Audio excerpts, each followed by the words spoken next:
আলাদা হয়ে যাওয়ার পর আমগর মাইজে আর কিছু বাইসা নাই। দুইজন দুইটা পথ বাইসা নিলাম, দুইজনের মতো জীবন বাইসা নিলাম। রাইখা গেলাম কিছু ধূসর স্মৃতি, যেগুলো আমারে ফুরায়, তোমারেও হয়তোবা রাত জাগায়, আমারে কষ্ট দেয়, হয়তোবা তোমারে বিলাসিতা ভোগায়। সবাই আসলে ছাইরা গিয়া খারাপ থাকে, ব্যাপারটা তেমন না। কিছু মানুষ স্বার্থ নিয়ে যখন ভালোবাসে, তখন ছাইরা যাওয়ার যন্ত্রণাটা একজন মানুষেই ভোগ করতে হয়।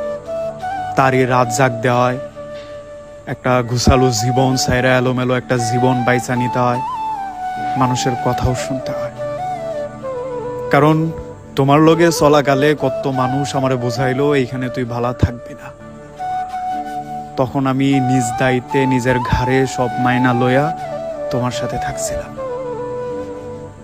তখন আমি দুঃস্বপ্নেও ভাবি নাই তুমিও আমারে ঠগায়া দেওয়ার মতো কাজটা করবার পারো।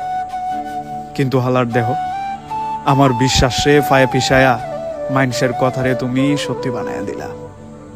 হয় দুনিয়ায় এগুলাও হয়। শুধু একটা জীবনে আমাদের কত রং বেরঙের মানুষ দেখতে হয়। আসলে মানুষেরও এটা দোষ না, মালিক মানুষে এইসব বৈচিত্র্য বৈশিষ্ট্য দিয়েই বানাইছে। স্বার্থের লাইগে আয়া মানুষের একটা সুন্দর ঘুষালু জীবন রে এলোমেলো কইরা দিয়া ছাইরা যাইব।